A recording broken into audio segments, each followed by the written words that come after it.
to I-10. The storm just south of that, and will continue to push further off to rain associated with it and those gusty winds as well, even down toward the Valdosta area. You can see the rain now extending, at least around the bands of Hurricane Michael, extending as far north now into parts of Fayette County, Coweta County as well, experiencing some of the rain. It has been light over Atlanta. Haven't seen anything as of yet. But as the storm continues to push to the north, we'll see that rain begin to stretch a little bit further to the north as well. Again, winds up to 155 miles per hour. Historic storm. This will go down in history. Moving to the northeast at about 14 miles per hour, we are anticipating the storm picking up forward speed as it continues to push further off toward the north and east. Again, could hang on to its status as a hurricane as it pushes into the southeastern portions of the state. We're talking about winds maybe up to about 100 miles per hour. Certainly that will do some damage. We're talking about trees in this area that will snap.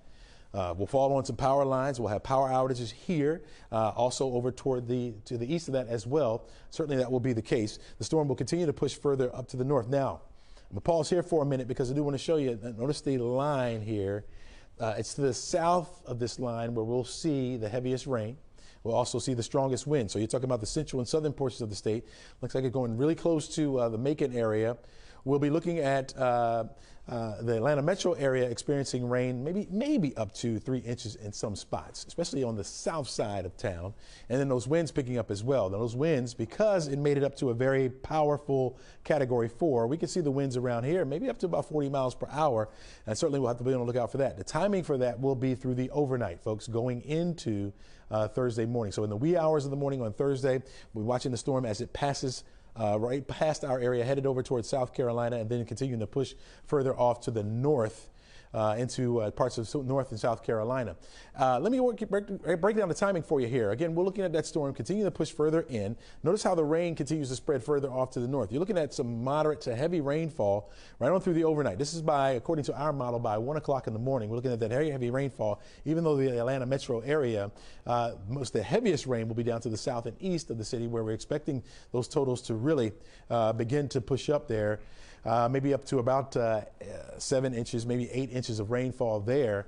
Meanwhile, again, some of that heavy rain pushing into the Atlanta metro area could total up to about maybe 2.5, 3 inches of rain.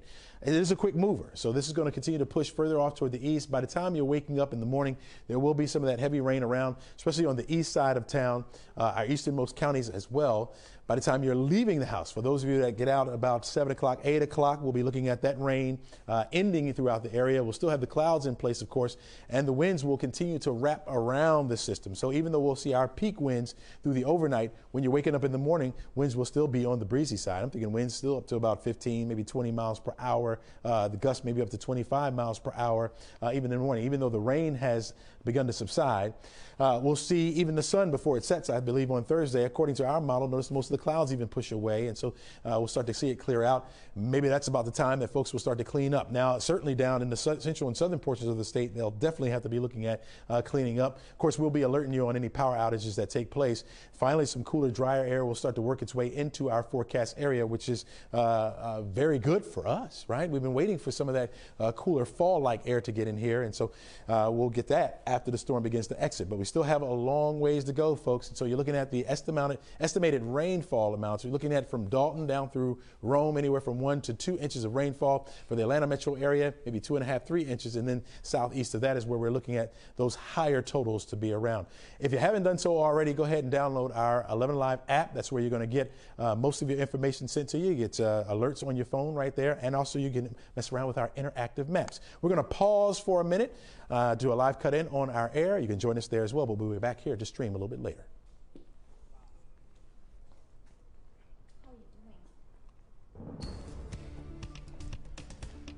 Welcome back, folks. We are looking at our continuous coverage of Hurricane Michael as it has made landfall right near Panama City, folks. You can see the center of circulation. That's where we're looking at the maximum sustained winds that got up to 155 miles per hour. Whew. As the storm continued to push further in, it will bring more rainfall to the southeastern portions of the state. You see that rain already pushing in. Most of that will continue to push further to the north. Expected to be around the Atlanta metro area later on tonight. Go ahead and download our weather app. You'll get all your information right there.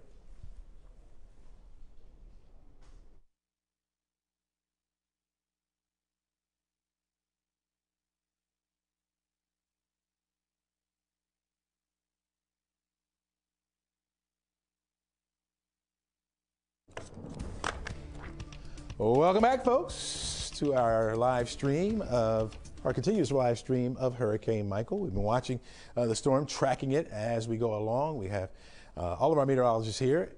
Chris Holcomb, our chief meteorologist, is down in Panama City, where the winds got so strong that he could no longer go live for us. But he is safe. That's the good news, folks. He is safe, anchored down. As soon as we can get him up, of course, we'll be checking in with him on the conditions down there. We have a couple of crews down here. Ryan Kruger has been reporting for us as well, showing us those very heavy rains that have been coming down, and also the winds associated with this storm as it continues to push further off to the north. Spreading rain further to the north as well. You can see these bands now pushing into parts of Georgia, now crossing over I-75 toward the Valdosta area down here in southern Georgia. We'll continue to watch because there is the potential for severe weather. You get oftentimes these little weak tornadoes that will spin up. Of course, that can lead to some structure damage, so we have to watch that. So far, I haven't seen much in the way of any tornadoes or even severe weather. Typically, it's right along the coastline where the storm makes landfall, where you'll start to see some of those tornadoes pop up. I did see one over off the west coast of Florida, but that has been it. But can't rule that out. Even though we haven't seen any, doesn't mean they won't pop up. Of course, we're watching the daytime heating, everything, all the factors associated with the severe weather, and the greatest threat is down here in the southeastern portions of the state. As the storm continues to push over toward the northeast, there are tropical storm warnings right along our coastline here. That moisture is going to be drawn in, folks. And because of that flow, we could see some severe weather along here as well. But certainly we could see tropical storm force winds, or we will see tropical storm force winds. That's going to push that swell up as well. So that surge will be a bit strong here over toward the east. Now that warning extends from Georgia all the way up through South and North Carolina as well, as that storm continues to push up to the north.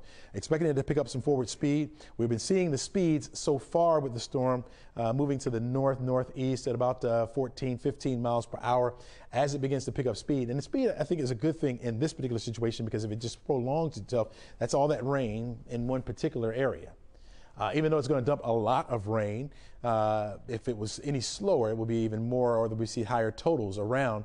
It started raining here in the south earlier this morning, and it's continuing to rain. In fact, it's intensifying down here, and that will be the case as we as well, monitoring social media and updates from across the internet. I'll throw to you guys real north, much stronger areas south. As we go through time with that storm moving up to the northeast, that's when we get the stronger winds to move in. So by about 4:45 or so, sustained winds anywhere from 30 to about 50 miles per hour, and then around the center of circulation, a little farther to the south in the panhandle, likely 60 to even 70 mile per hour sustained winds. In general, I'm still thinking 40 to 60 mile per hour sustained winds for much of the area. 40 to 60 sustained for much of the Wiregrass, central and east. A little higher areas east of where the center is. Those are sustained winds. Gusts will likely be anywhere from 70 to 80 to 85. So 40 to 60 sustained, gusting to hurricane force as the center comes on up. Of course, there can always be pockets of slightly stronger winds, but generally 40 to 60. The tornado threat, because the center is passing basically east of most of us, the tornado threat is low. That will be to the east of the center. But it doesn't really matter in this situation, because the actual winds with the hurricane will be producing damage. As we go through time, 8:30 into the overnight period, winds very quickly coming down by late evening. And then overnight, much lighter winds in place. So tomorrow morning, 12:20, looking a whole lot better. And then as we go through the morning hours tomorrow, midday, looking much, much better. Light winds at 7 o'clock down to about 10 to 15. Rainfall totals, again, there's going to be a band that sets up, generally 4 to 7 inches. But there are actually going to be 2 bands that set up.